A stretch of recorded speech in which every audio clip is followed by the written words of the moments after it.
Hello, everyone. Welcome to another hour of Anti-Media Radio. I am your host for this hour, Jake Anderson. So here we are. I don't really have a set agenda tonight. Got a couple guests I'm working on, one of whom I thought would be joining us tonight. It's looking like we're going to have John Greenwald from the Black Vault on the show probably next week. And for those of you who don't know what the Black Vault is, I recommend you look it up. It's the largest database of declassified files, most of them coming from FOIA requests, which is Freedom of Information Act requests, which anyone can request. If you wanted to right now, you could request that the federal government provide you all documentation of an alien named Bill. And the government would have to look and see, let's see, do we have any files here about an alien named Bill? And if they do, they'd have to release it to you. And if they don't, they'd have to tell you why, which in that case would probably be, we don't have any files about an alien named Bill. And of course, realistically, a lot of the good shit is not going to be files that could even be declassified. It's going to be for your eyes only type shit, burn after reading type shit. And it's not going to be sitting around in a database to be released. But nevertheless, there's a lot of incredible stuff out there that has been revealed through FOIAs. So we're going to have John Greenwald on, and I met him at Contact in the Desert, which is a UFO festival of all things. And yeah, they filled out a whole database about the newly released JFK files, which were mostly disappointing. Not their database, but the release of the files was mostly disappointing because there was really not a lot there that we didn't already know. I think there was only like 50 files that were released that hadn't previously been out there in some way. So a lot of the good stuff was either redacted or just not released.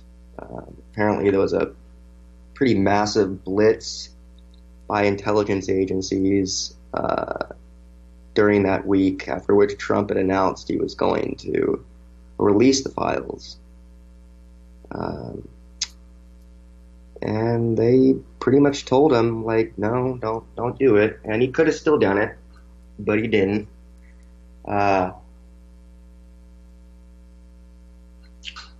So yeah, we're gonna have Greenwald on from the Black Vault, and then at some point I'm gonna have my buddy Frank on, and Frank is an interesting guy.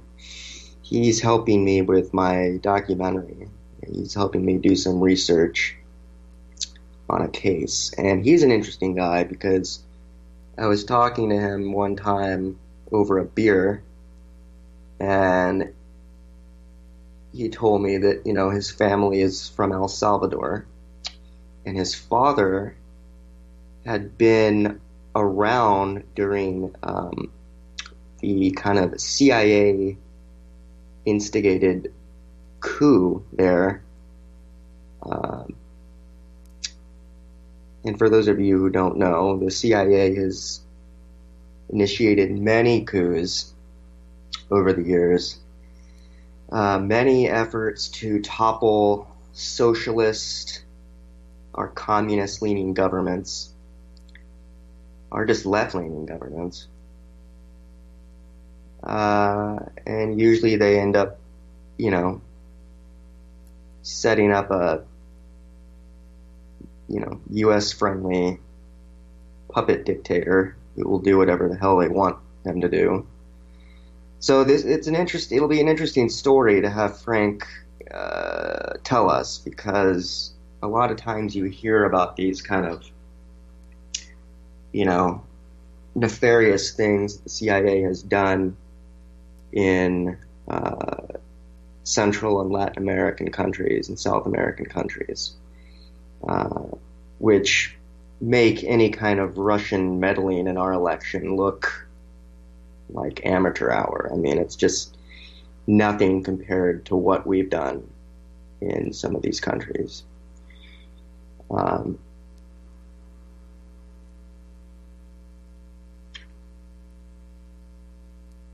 yeah, we're gonna have that'll be the next couple weeks. This week is just pretty open. In fact, it looks like I don't even know if my co-host is going to be calling in tonight. Ladies and gentlemen, it may just be me and you for the next 50 minutes. But that's all right. I can sit here and talk to myself. I don't mind. Another weird day.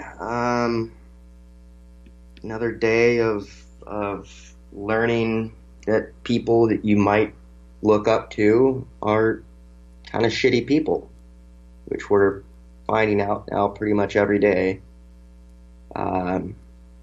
as the cultural fallout from the Weinstein scandal continues to ripple, as more and more women come out and have the courage to describe what's happened to them and name names of people that need to be looked into. This time around, it is another politician, a Democratic senator who I've actually previously quite liked, Al Franken. He's a comedian. He was on SNL for a long time. He's written a lot of funny books. And yeah, I always kind of liked Al Franken. I mean, I haven't liked him too much in the last kind of 5 years or so, because I've seen him push to the center like so many other Democrats have. And, he came out in support of fracking. He came out in support of Hillary Clinton. And, he's just kind of turned into kind of a wonk, like a mainstream centrist wonk. And now it turns out that he's done some bad stuff. And I'm going to get into this a little bit more. I think most people have done bad things. Most people have done things that they regret. But there's different tiers to that, There's certainly a difference between, rape and womanizing, for instance. There's a lot of men who sleep with a lot of women, and, depending on your ethical standards, there's not necessarily anything wrong with sleeping around. If that's what you want to do. It's a free country as long as you have consent from people. Now, of course, when you get into breaking hearts and breaking people's feelings, that gets into a different story, but still different situation than non-consensual sex. And in this particular situation, Franken is not accused of rape, and to an extent, I don't even think he's accused of sexual assault.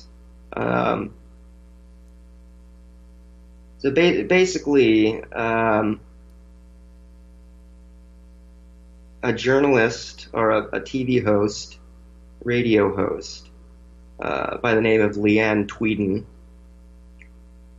came out and said that when she was doing a USO tour to entertain the troops with Franken back in 2006, that essentially Franken had forcibly kissed her. So, okay, that would pretty sure that would qualify as sexual assault.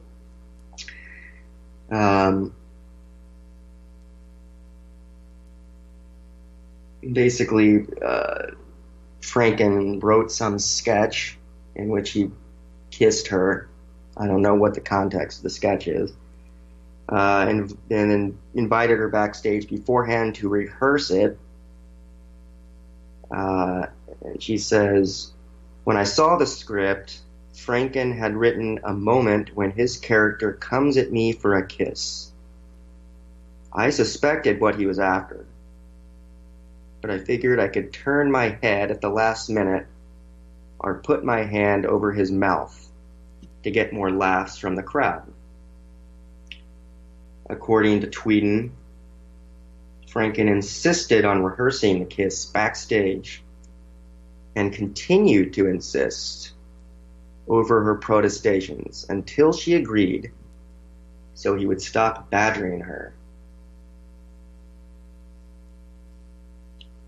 We did the line leading up to the kiss, and then he came at me, put his mouth on the back of my head, mashed his lips against mine, and aggressively stuck his tongue in my mouth. I immediately pushed him away with both of my hands against his chest and told him if he ever did that to me again, I wouldn't be so nice about it next time.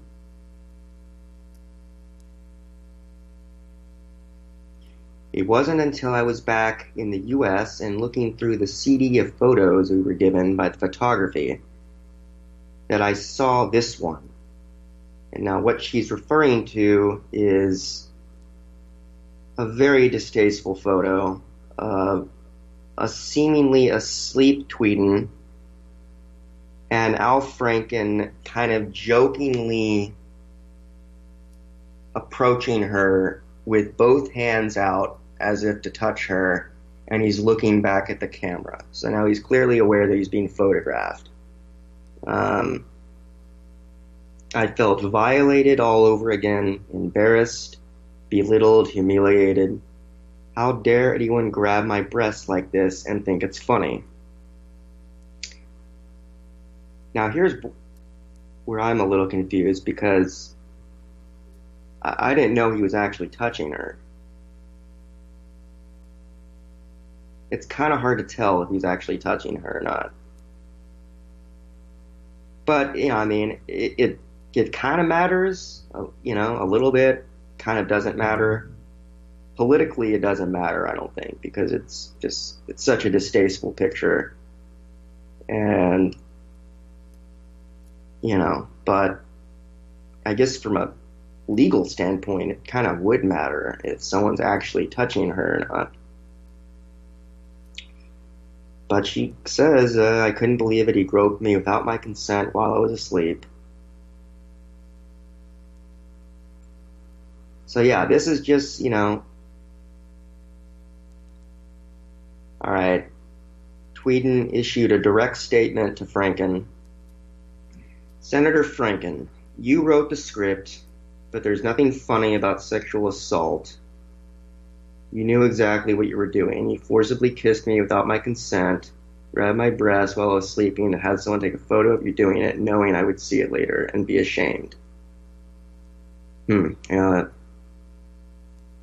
that sounds pretty bad.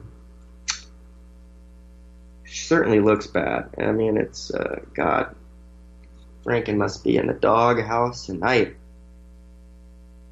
And of course, it doesn't help that Franken has been such a outspoken, well, actually, it's a good thing. He's been an outspoken critic of people who have abused women. I mean, that's a good thing, but sure makes him seem like a hypocrite now.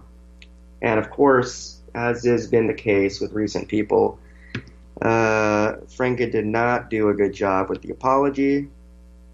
So his first apology went like this.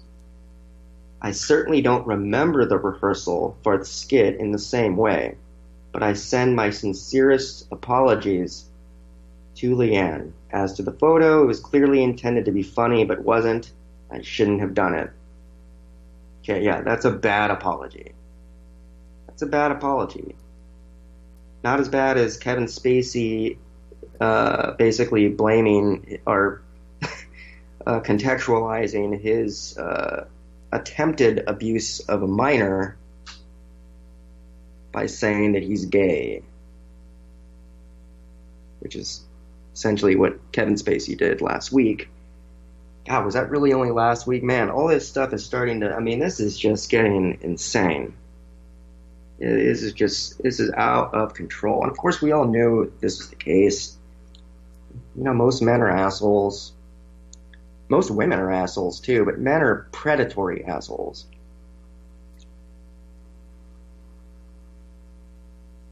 And many of them have positions of power, which makes their assholedom worse.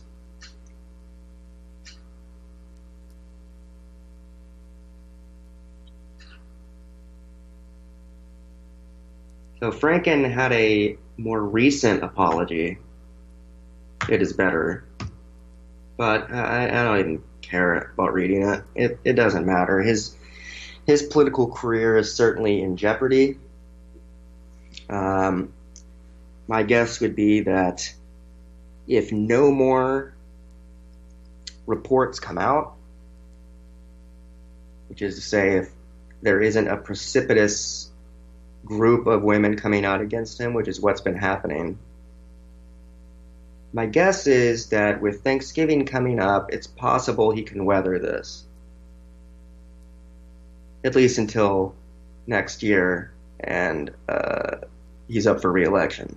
That'll be a different story.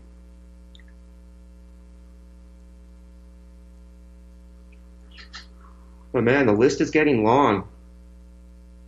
The list is getting long, and we're going to have to start really thinking hard about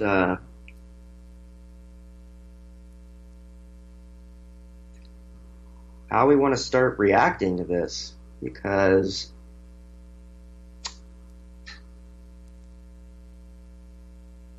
I don't know. I mean, this is a major social problem, cultural problem. It's in every industry. Journalists are going down. Directors, producers are going down. Politicians are going down. Chefs are going down. I mean, it's just been pretty much every industry.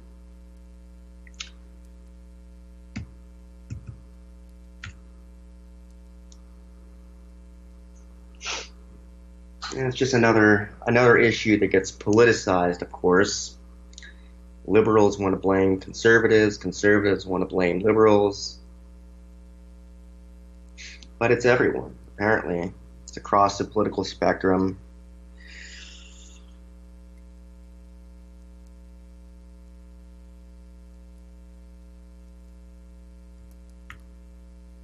We need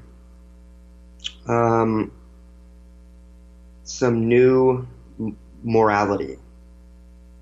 We need new ethics.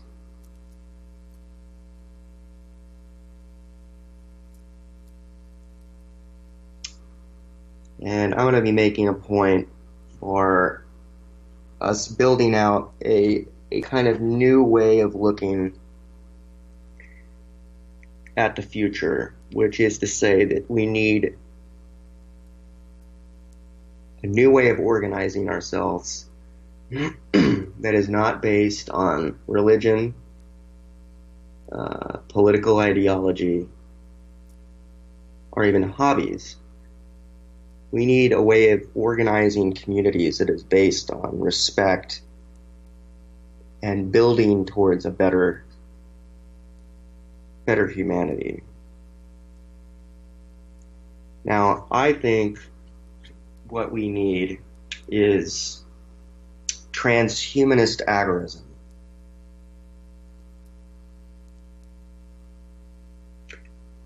Now, what the hell is that, you say? Well, I'm going to explain it, but it's going to take a little while.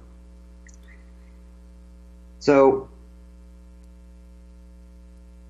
and you'll ask, how does this even connect? What is the connection between sexual scandals and transhumanist agorism? Well, I think people are morally lost right now.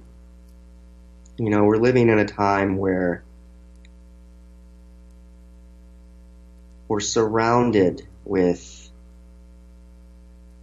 commercialism and temptation, because the whole society we're living right now is based around conspicuous consumption, perpetual consumption.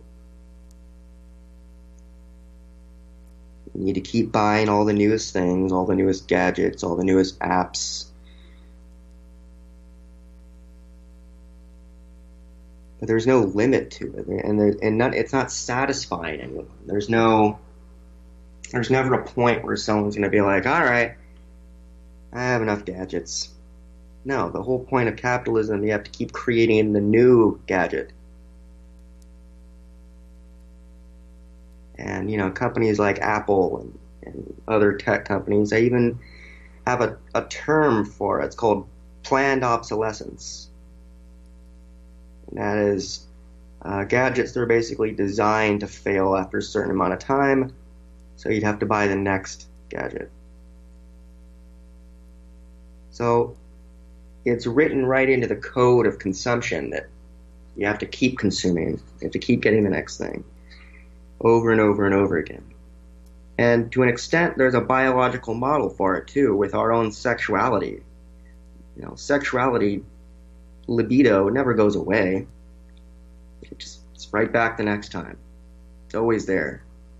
So these men, and women too, but in this case, men, they have this itch that they keep having to scratch over and over and over again. And they're never going to be done with it.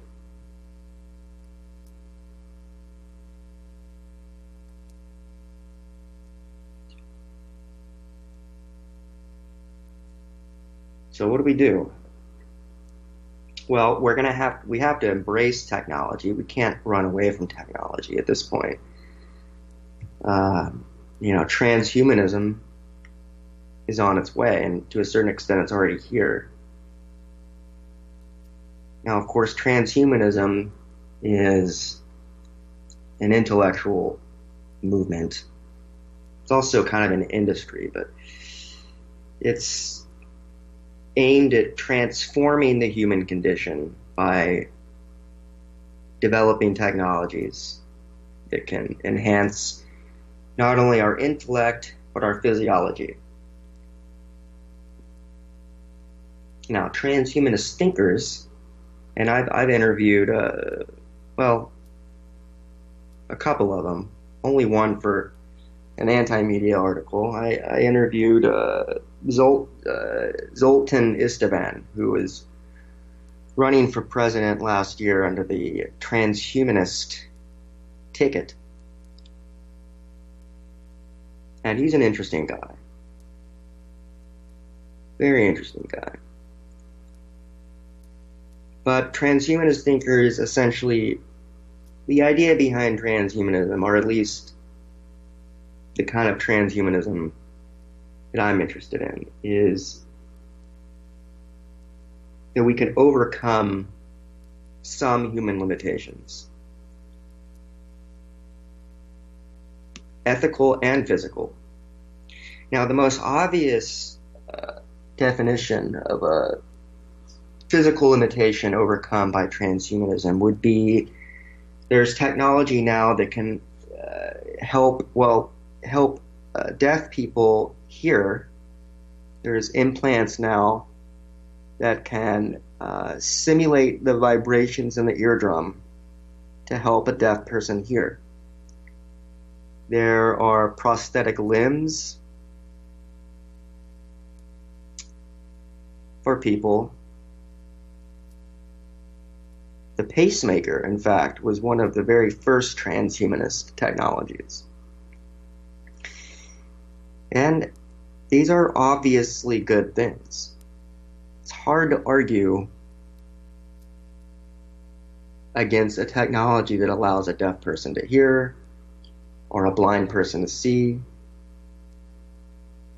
or a disabled person to walk.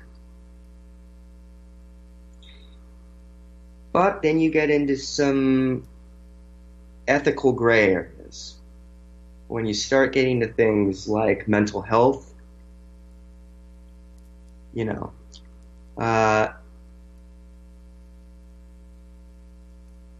I've been pretty open about the fact that I've, suffer from depression and bipolar type 2.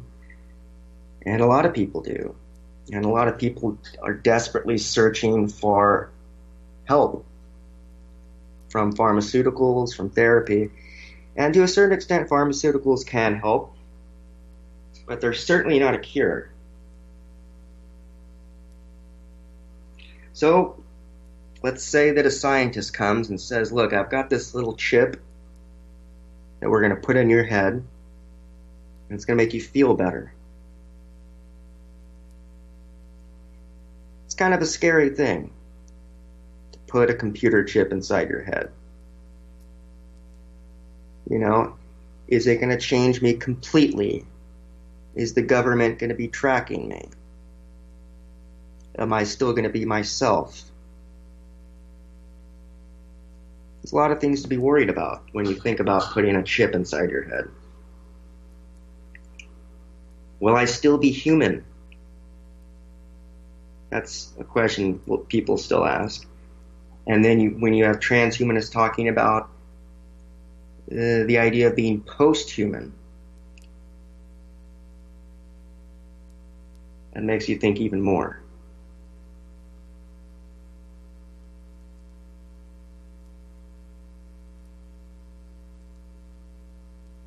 One definition, transhumanism as a class of philosophies that seek to guide us towards a post-human condition.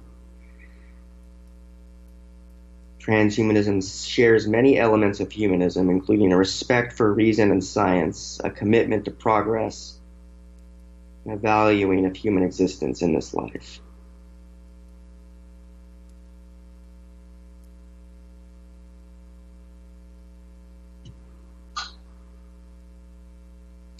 Now, this is overlapping, of course, with artificial intelligence.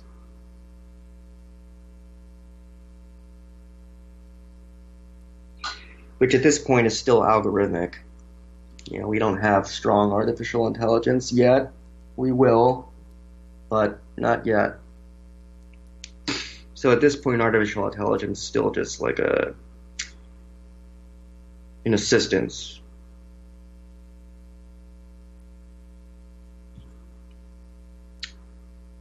Okay, so there's your definition of transhumanism.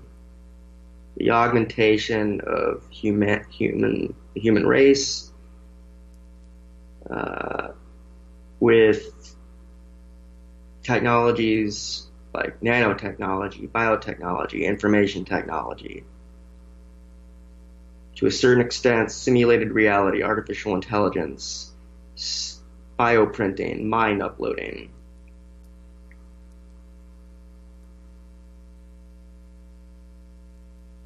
How is it going to help us? Well, physically, it could help with a lot of illnesses.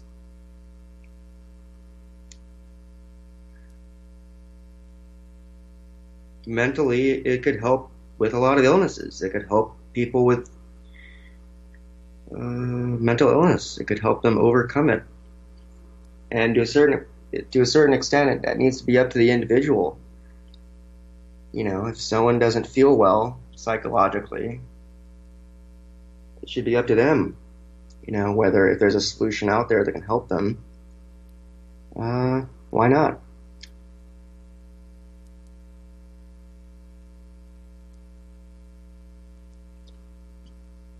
But you get into that ethical gray area, which is, what is the government's role going to be in this new digital age? Will we lose our human identity? What will the socioeconomic effects be? Transhumanism is very often a thinly disguised kind of libertarian economics. And some critics of it have said that, there will likely be socioeconomic consequences, further divisions between the rich and the poor, in which the very rich will be able to afford these new technologies and live, these vastly improved lives and potentially longer lives. Life extension is certainly within the purview of transhumanism. And it's long been a trope of dystopian science fiction that people in the future who have money will be able to live longer. Money will buy you a longer life, as opposed to poor people who will be sick and not able to live as long.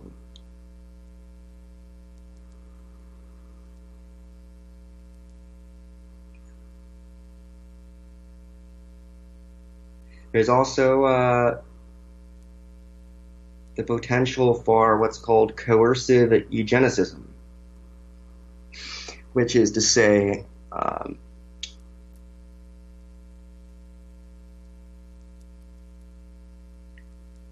controlling human biology, I guess would be the best way to say it. So if you can reprogram the genes of humans, as in biotechnology, gene editing and stuff like that, which we're already seeing. We're already seeing gene editing starting to rear its head. If humans can start controlling their genetics, how will that not lead to a form of eugenics? Now, the major transhumanist organizations condemn coercion, and they reject the racist and classist assumptions. But, I think it's a very legitimate point. And of course, there's also existential risks with transhumanism. The most popular one that I can think of right now would be the Gray Goo Theory. Now, Gray Goo, it's a hypothetical involving nanotechnology. Whereas if you have a nanobot that reproduces itself, it leaves behind a little bit of detritus or goo, and if it keeps reproducing itself, you get this the specter of this gray goo inhabiting all of the earth. Yeah, I don't feel like going into a longer description of it, but there is the chance that recursive nanotechnology could get out of hand and leave behind an environmental mess.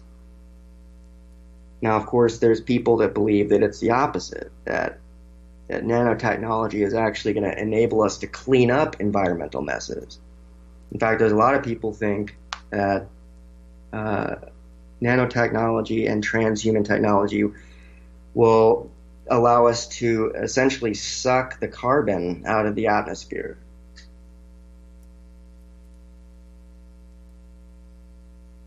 I don't know.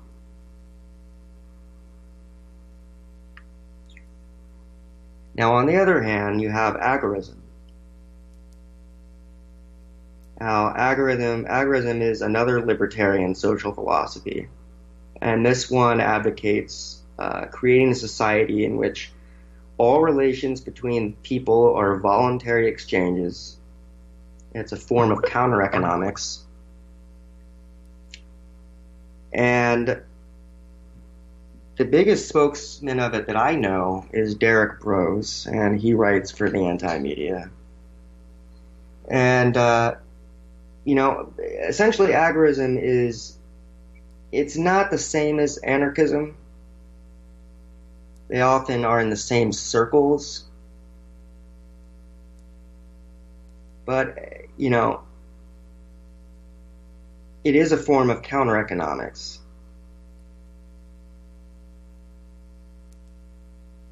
I'm trying to find a good definition of agorism because it's kind of hard to explain.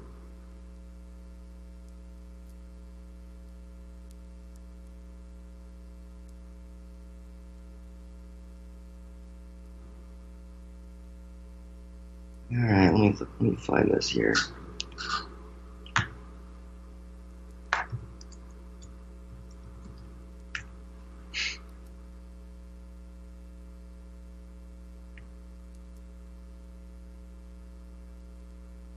All right, agorism is revolutionary market anarchism.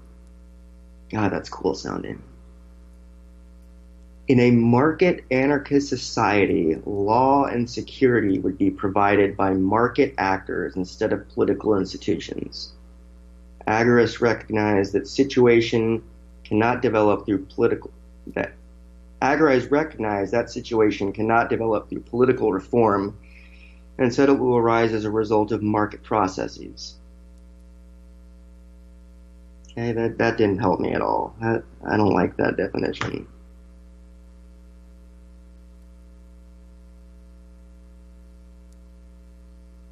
Still looking for a good definition of this. Wait, I think I just found one on Reddit. Alright. Agorism is a revolutionary left libertarian political philosophy that advocates the goal of bringing about a society. No, that's the same definition that I was reading before. Good Lord in heaven.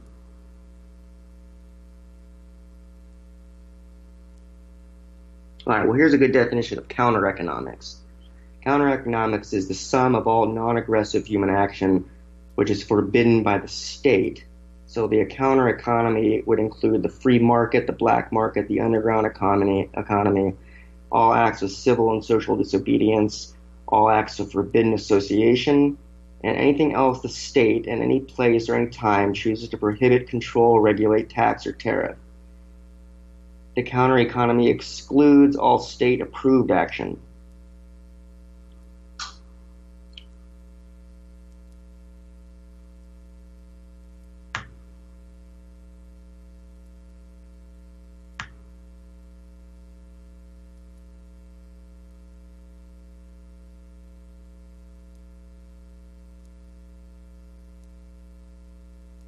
Although very similar to anarcho-capitalism. Ooh, I don't like that. Agorism is explicitly opposed to political elections and parliamentary strategies. Some agorists oppose intellectual property. Some allow for certain forms of intellectual property. Okay, well, I'm struggling to find a good definition of it. And I've listened to many speeches and lectures about agorism. For some reason, the only thought that comes to my head, the visual I get when I think of agorism is like a farmer's market or like a potluck. But imagine a potluck expanded by 1,000,000 times. And it not just involving food, but also industry and all the things that humans need. That would be agorism. A really big potluck.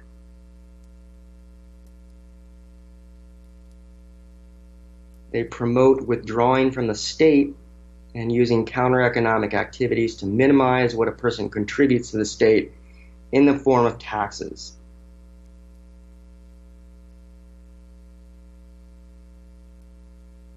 So, to get back to my earlier point, which was we may be headed towards a kind of transhumanist agorism, will people be able to withdraw from the state while still providing for the weakest among us? That's the question I have. And that's the question that's never really answered by libertarians or anarchists or agorists. How can we provide for those of us who cannot provide for themselves? Now, the answer that you'll usually hear is that, well, people will voluntarily do it as a kind of charity. I don't know. That scares me a little bit because we know that that's not always the case. Many, many people will be left behind.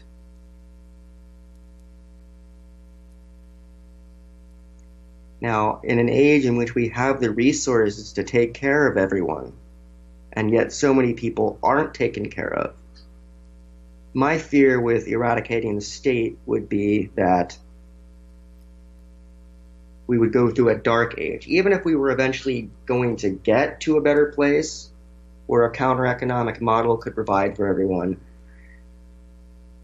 to get to that point, we're going to have to go through a dark age where so many people are going to be left behind.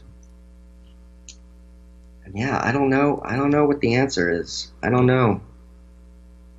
You know, we're witnessing, we're a part of this human experiment right now. That's what we're a part of. This is the same human experiment that was going on 2,000 years ago, 4,000 years ago, or just 200 years ago. You know, this is an alien experiment where creatures on a planet flying through space with these just demented brains.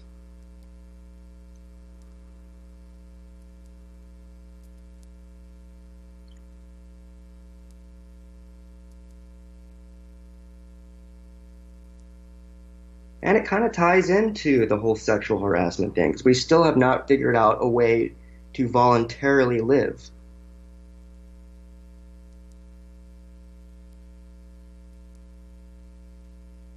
We still treat each other like shit.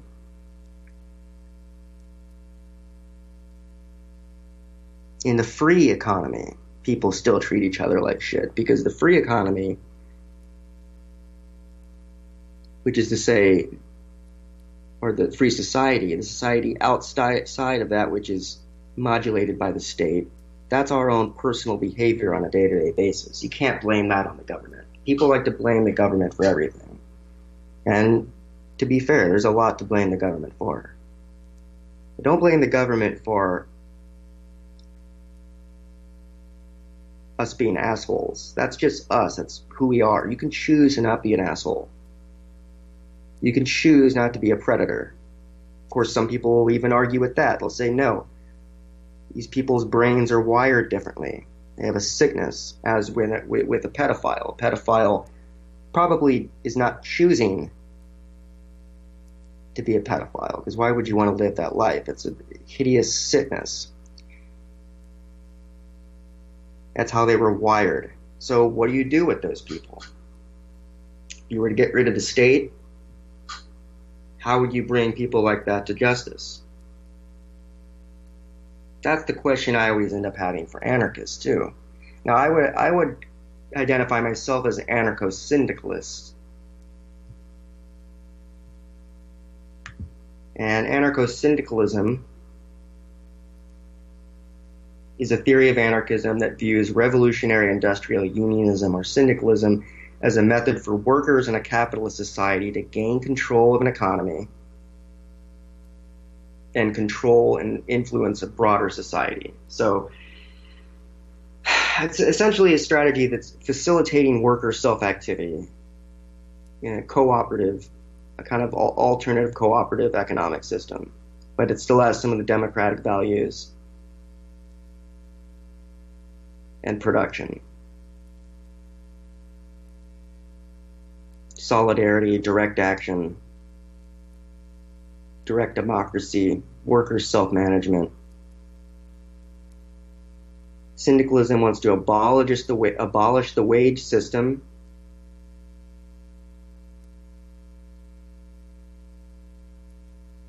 and have the state, the primary purpose of the state, being the defense of private property.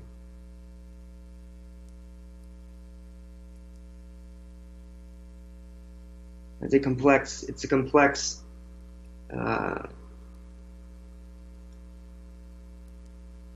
system.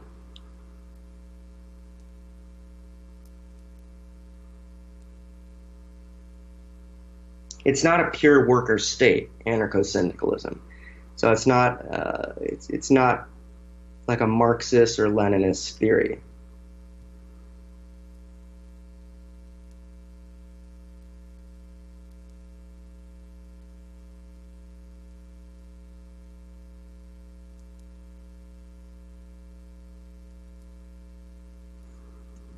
Anarcho-syndicalists believe that power corrupts, and decentralized egalitarian control is where it's at. Now, I like that phrase, decentralized egalitarian control. And that's kind of where I'm headed with my definition of what a transhumanist agorist state would be. Now, we need decentralization, and we're starting to get that on an economic level when you look at things like Bitcoin, cryptocurrency, and the blockchain. There's a lot of different altcoins out there now. I'm invested in a few: Bitcoin, Ethereum, Nexus. But that's really just the very start of decentralization. Now, Derrick Rose, who I mentioned before, did a whole tour this year that was actually sponsored by Bitcoin, and it was called the Decentralize Your Life Tour. And Derrick Rose is an agorist, but he very much believes that spreading the ideas of decentralization is the start of a larger revolution that we need as humanity, which is seizing control of the economy from the state, from crony corporations and cronyism in general, and building power from the bottom up instead of from the top down.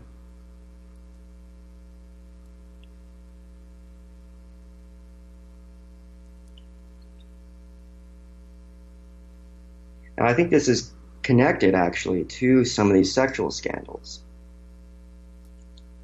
because when people without power are seizing power in the form of free speech that dismantles power, that's an exercise of decentralized control. Or decentralized. Hollywood is being decentralized right now to an extent. Maybe not in terms of who's making the financial decisions, but people sitting in their executive chair who thought they could do anything they want, including grope someone or rape someone. They can't do that anymore. They're not going to be able to, because they're risking their life now. You're risking your career now in a very major way. Before, when you did it, they were certain they would get away with it. They would think, okay, worst case scenario, this comes out as a headline, we pay the person off or we threaten them and they shut up and we're able to bury the headline. Okay, not so much anymore. Because there's strength in numbers now. One person comes out, then another person comes out, and before you know it, it's this trickle effect that's cascaded, an avalanche, and your career is screwed. Major, powerful people are being avalanched right now. Harvey Weinstein was one of the most powerful people in Hollywood. You know that old phrase, you won't work in this town again? Okay, that's what the producers used to say to the underlings if the underlings did something wrong or talked back. You won't work in this town again. Well, now we can say that to the producer himself. Harvey Weinstein will not work in that town again. Very unlikely. Very difficult to see how Harvey Weinstein is ever going to work in Hollywood again. His name is toxic. He has zero social capital. In fact, he has negative social capital. Kevin Spacey, to a certain extent, not as bad of a downfall as Harvey Weinstein, but pretty bad. He got House of Cards taken away from him. His movie was canceled. He was recast in the movie All the Money in the World.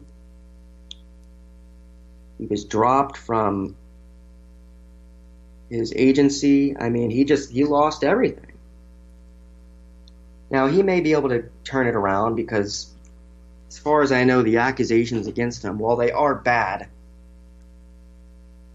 Oh, no, actually, Kevin Spacey may be gone because, yeah, there were like 30 people saying that he sexually harassed them on set, so he may be gone. But some of these other people, like Louis C.K., I think, is someone who could probably turn it around. He's going to have to be gone for a while. You won't be seeing anything from Louis C.K. in a while. And what he did is really bad. He basically cornered women and masturbated in front of them. But 10 years from now, I could see him making a comeback on some kind of self-awareness comedy tour. Who knows? I don't know.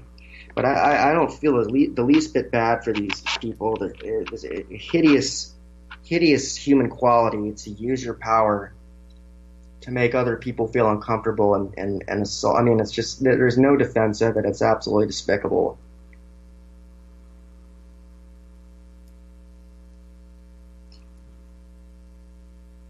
But this is decentralizing Hollywood to an extent.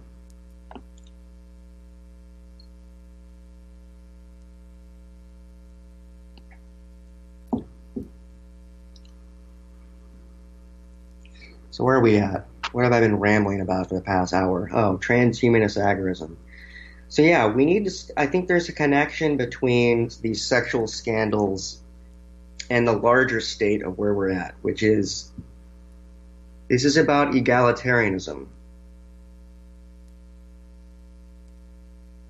This is about redesigning society in a way so that the people at the top are not able to abuse and exploit the people on the bottom.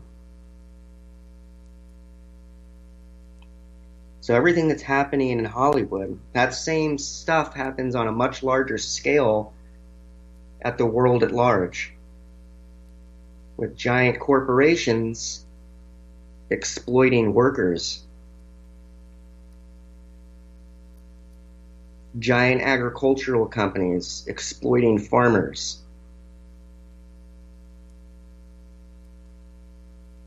Is it a reach? I don't know. I think this is about exploitation. And fortunately, we're finally seeing a very real movement of people standing out and saying, we're just not going to take it anymore. Now, is this a transferable movement? Can we see this same thing happen in other industries and in other aspects of our life, in terms of, let's have the workers stand up and say, we're not going to take this anymore, and start laying out the transgressions of big corporations. To a certain extent, the Black Lives Matter movement, that's people at the ground level saying, we're not going to tolerate these abuses by the cops anymore.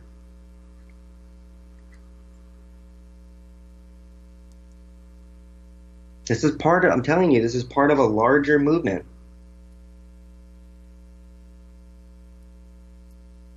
Of people saying, enough is enough. But we all have to work on ourselves, and we all have to figure out a way that we can survive in this world. Some of us may need transhumanism. Some of us may need to modulate the way we think a little bit. We all have the right to feel the way we want to feel. I think that's a human right.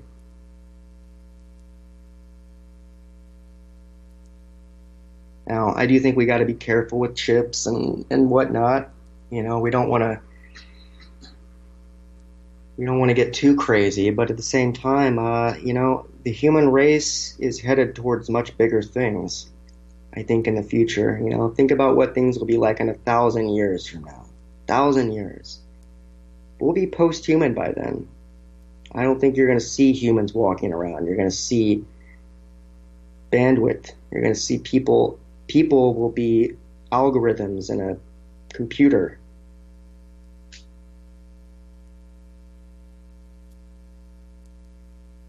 But man, for right now, we are not algorithms. Right now, we are living, breathing creatures trying to figure out how to treat each other in a decent way. And we're not doing a very good job of it. We are not doing a good job of it. But I have faith. In the meantime, I think let's just try and do the best we can. Love the ones around you. Try and be a good person. Still possible to be a good person.